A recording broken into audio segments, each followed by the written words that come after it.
Hi, நான் உங்கள் நவீன் விக்னேஸ்வர். போன வாரம் என்னோட நீ இருந்தால எபிசோட் 8 கேட்டீங்க. மது விளையாட்டுத்தனமாக ப்ரொப்போஸ் பண்ணதை தெரியாமல் கார்த்திக் கேட்டுடுறாரு. அண்ட் அதை கேட்டுட்டு மது மேலே ரொம்ப கோவப்படுறாரு. நீங்கள் இனிமேல் என் கூட பேசவே கூடாது மது அப்படின்னு சொல்லிடுறாரு. அண்ட் மது ரொம்ப ஃபீல் பண்ணுறாங்க. ஸோ மதுவுக்கும் கார்த்திக்கும் நடுவில் இருக்க இந்த அழகான உறவு என்ன ஆக போகுது?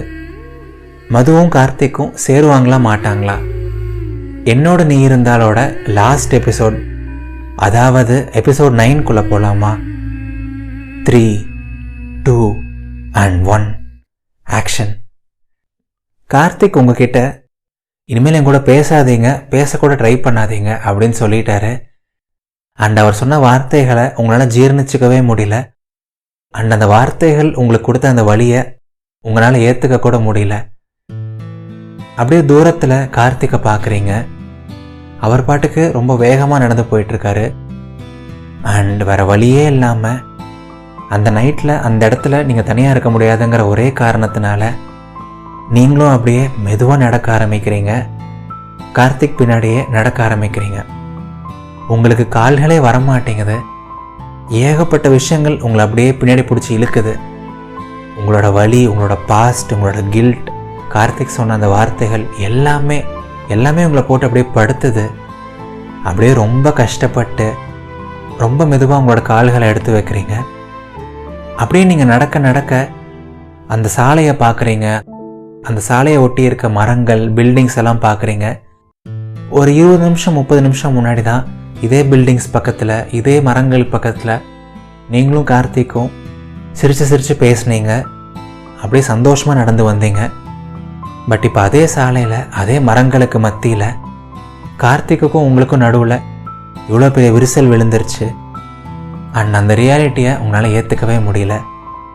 அப்படியே ஏகப்பட்ட எண்ணங்களை அசை போட்டுட்டு, அப்படியே எல்லா மெமரிஸையும் அசை போட்டுட்டு நடந்து போகிறீங்க.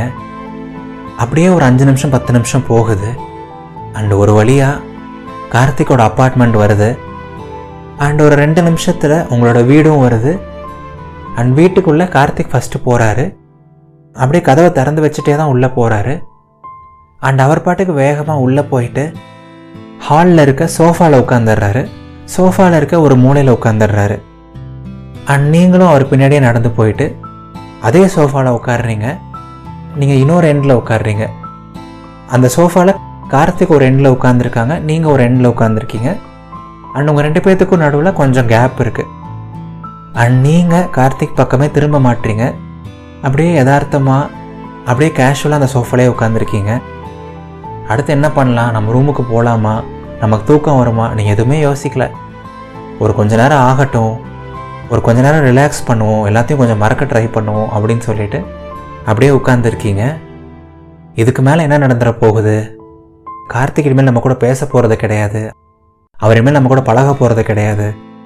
கார்த்திக் இனிமேல் நம்ம கூட பேசணும் அப்படின்னா ஏதாவது மிராக்கிள் நடந்தால் தான் உண்டு, ஏதாவது மேஜிக் நடந்தால் தான் உண்டு அப்படின்னு நினச்சிட்டு நீங்கள் பாட்டுக்கு விட்டுடுறீங்க. அண்ட் அப்படியே ஒரு 10-15 செகண்ட்ஸ் போகுது.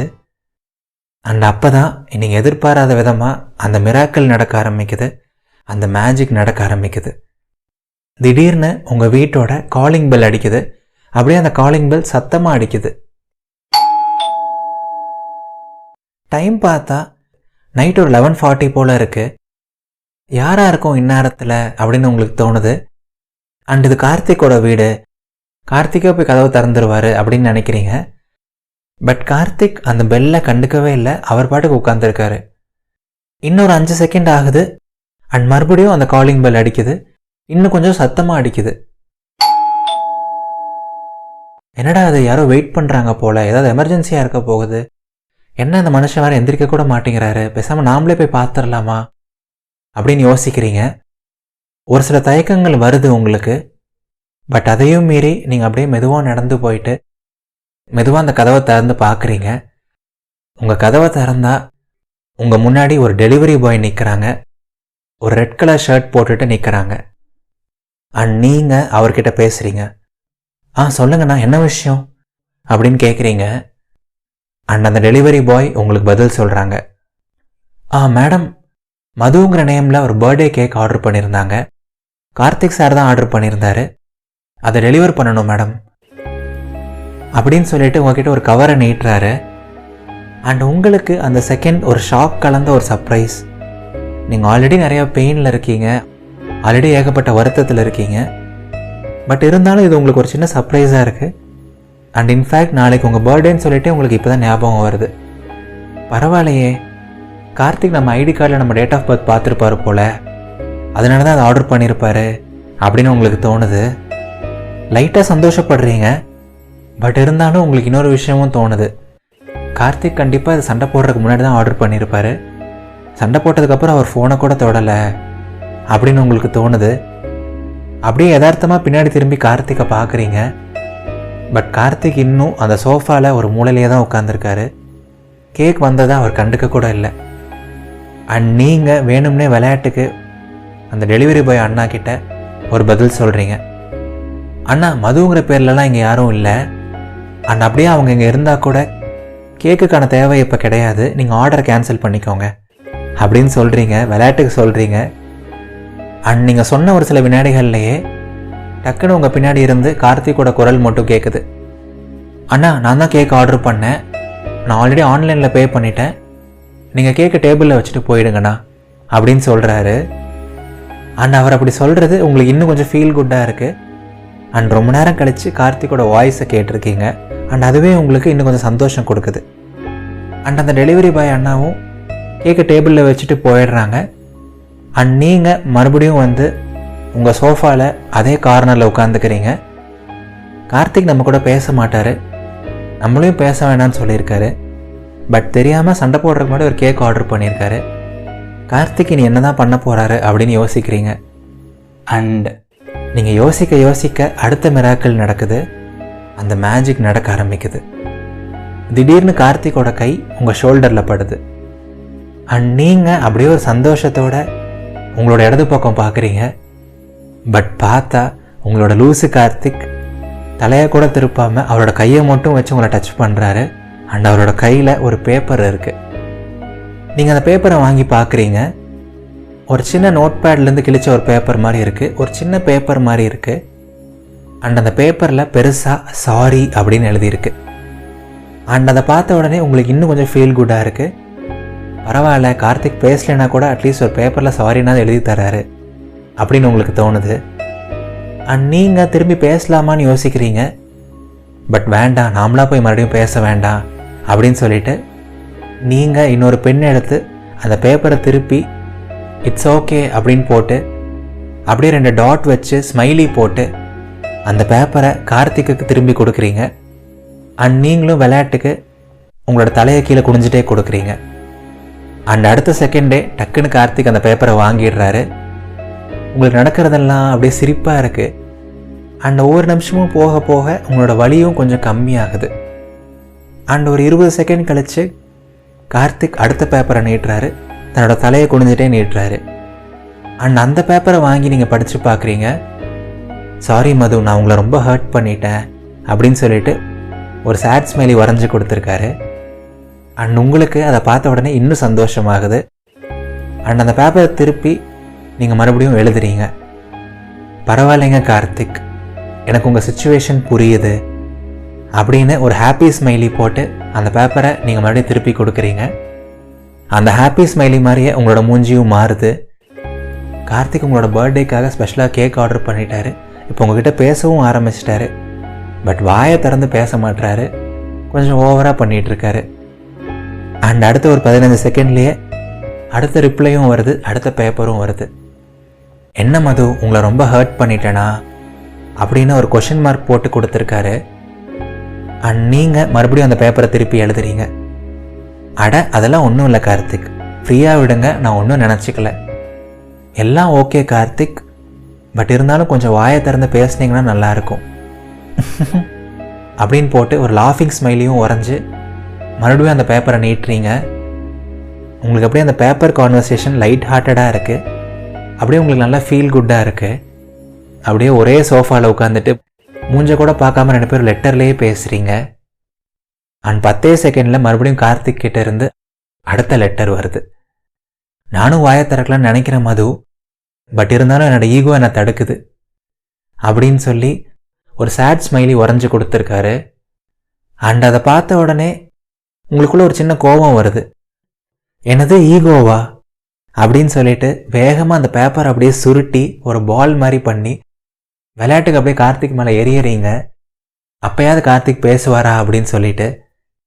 அண்ட் அந்த லெட்டர் பால் கார்த்திக் மேலே பட்ட உடனே லூசு மது அப்படின்னு அவரையும் மீறி கத்திடுறாரு, அவரோட ஈகோவையும் மீறி பேசிடுறாரு. அண்ட் உங்களுக்கு சிரிப்பு தாங்க முடியல அப்படின்னு கேஷுவலாக சிரிக்கிறீங்க. அண்ட் கார்த்திக் அந்த சோஃபாலேருந்து எந்திரிச்சு நிற்கிறாரு. அண்ட் உங்களோட முகத்தை, உங்களோட கண்களை ரொம்ப நேரம் கழித்து பார்க்குறாரு. ஐம் ரியலி சாரி மது, ஏதோ கோவத்தில் என்னென்னமோ பேசிட்டேன், என்னையும் மீறி என்னென்னமோ பேசிட்டேன், சாரி மது அப்படின்னு சொல்கிறாரு. அண்ட் நீங்கள் மேலே பேசுகிறீங்க, ஐயோ பரவாயில்லைங்க கார்த்திக், என் மேலே தான் எல்லா தப்பும் இருக்குது. உங்கள் கூட பழகின ஒரே நாளில் இவ்வளோ க்ளோஸாக இருக்கக்கூடாது, இவ்வளோ பேசியிருக்கக்கூடாது. ஒரே நாளில் இப்படி ப்ரப்போஸ் பண்ணால் யாருக்கு தான் கோவம் வராது சொல்லுங்கள். நீங்கள் இவ்வளோ சீக்கிரம் என்னை மன்னிச்சு என் கூட பேசுகிறதே எனக்கு ரொம்ப சந்தோஷம். தேங்க்யூ கார்த்திக் அப்படின்னு சொல்கிறீங்க. அண்ட் கார்த்திக் மேலே பேசுகிறாரு.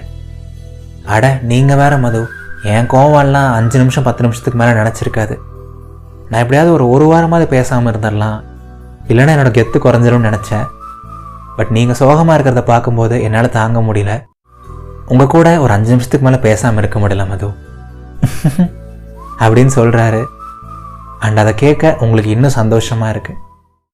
ஆஹா பரவாயில்லையே, அப்படியே ஒவ்வொரு உண்மையாக உங்கள் வாயிலேருந்து வருது.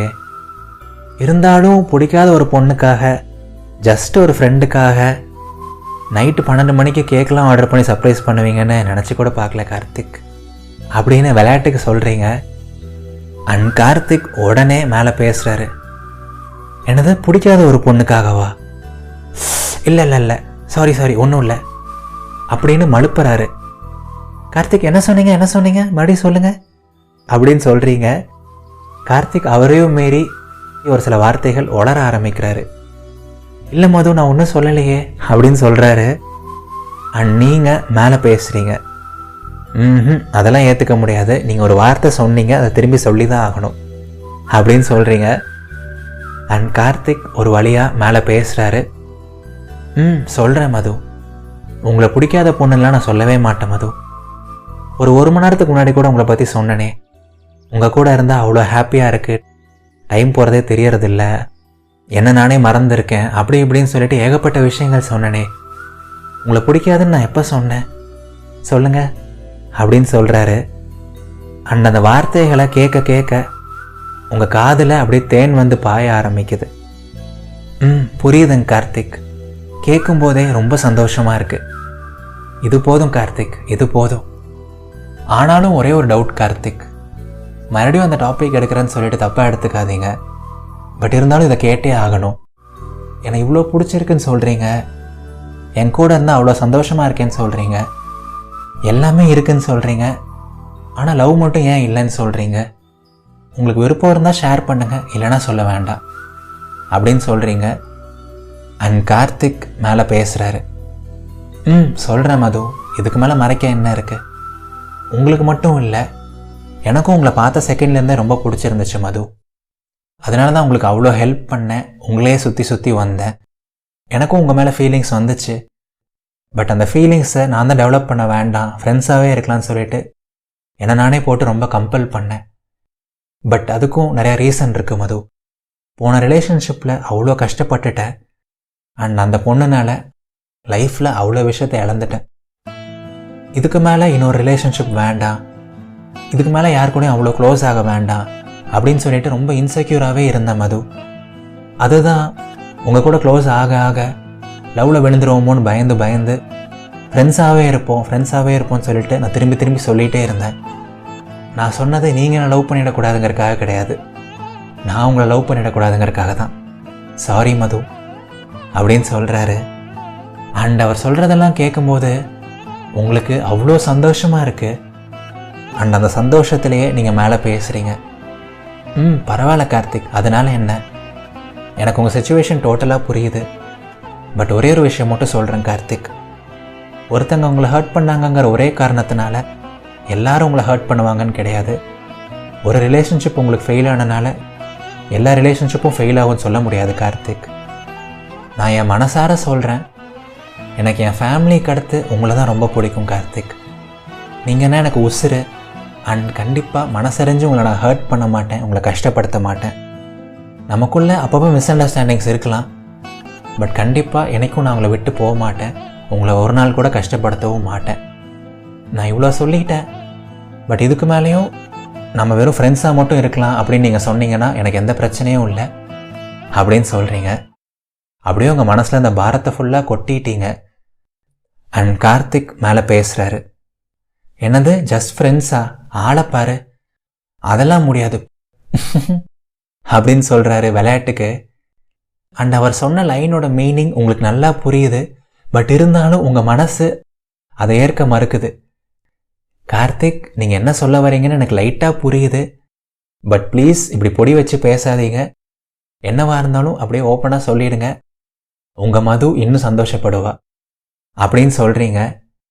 அண்ட் கார்த்திக் கதைக்கிறாரு, இதுக்கு மேலே என்ன சொல்லணும் மது, இதுக்கு மேலே என்ன சொல்கிறது, நீ இவ்வளோ விஷயங்கள் சொல்லிட்ட, எனக்கும் உன்னை இவ்வளோ பிடிச்சிருக்கு, ஆனால் உன்னை விட்டு பிரியறதுக்கெல்லாம் எனக்கு மனசே கிடையாது.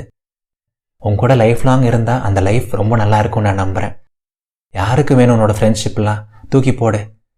ஏதோ போனால் போகுதுன்னு சொல்லிட்டு கொஞ்சோண்டு உன்னோட லவ்வை கொடுத்தேன்னா அதை வச்சு நான் கொஞ்சம் பொழைச்சிப்பேன், என்ன சொல்கிற அப்படின்னு சொல்கிறாரு கார்த்திக். அண்ட் இந்த வார்த்தையை கேட்க தான் அவ்வளோ ஏங்குனீங்க, அவ்வளோ வலி அனுபவிச்சிங்க, அவ்வளோ கஷ்டப்பட்டீங்க. உங்களோட கார்த்திக்கே உங்களோட காதலை ஏற்றுக்கிட்டாரு, வாழ்க்கை ஃபுல்லாக என் கூட வா மது அப்படின்னு சொல்லியிருக்காரு. உங்களுக்கு அப்படியே உடம்பெல்லாம் ஒரு மாதிரி புல்லரிக்குது, ஒரு மாதிரி நடுங்க ஆரம்பிக்குது, நீங்கள் நீங்களாகவே இல்லை. அண்ட் உங்களால் திரும்பி எந்த பதிலுமே சொல்ல முடியல. அண்ட் அந்த செகண்ட் உங்களையும் மீறி சந்தோஷத்தில் வாயடைச்சு போயிடுறீங்க. அண்ட் லைட்டாக ஒரு ஆனந்த கண்ணீரே வந்துடுது.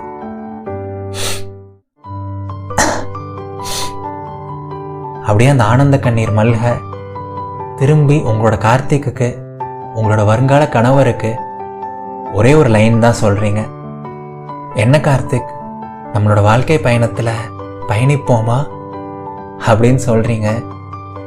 நீங்கள் ஏங்கி ஏங்கி லவ் பண்ண கார்த்திக் கூட, நீங்கள் உருகி உருகி லவ் பண்ண கார்த்திக் கூட ஒரு வழியாக சேர்ந்துட்டீங்க.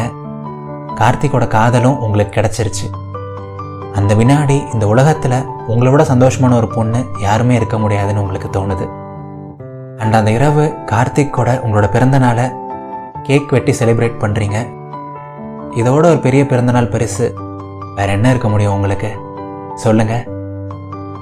டியர் மக்களே, மது ஒரு வழியாக ஒரு பெரிய மிராக்கிள் நடந்து தான் ஆசைப்பட்ட கார்த்திக் கூட சேர்ந்துடுறாங்க. இதே மாதிரி உங்கள் லைஃப்லேயும் ஒரு நாள் இந்த மாதிரி ஒரு மிராக்கிள் நடக்கலாம். நீங்கள் ரொம்ப ஆசைப்பட்ட ஒரு விஷயம் உங்களுக்கு கிடைக்கலாம், என்ன வேணால் நடக்கலாம், நீங்கள் முழுசாக நம்பினா. ஸோ எப்போவுமே நம்புங்க, ஜென்யூனாக இருங்க, முழு மனசாக நம்புங்க, சரிங்களா? இந்த கதைக்கு ஒரு 2 மாதமாக நீங்கள் எல்லாரும் கொடுத்த சப்போர்ட்டுக்கு ரொம்ப ரொம்ப நன்றி.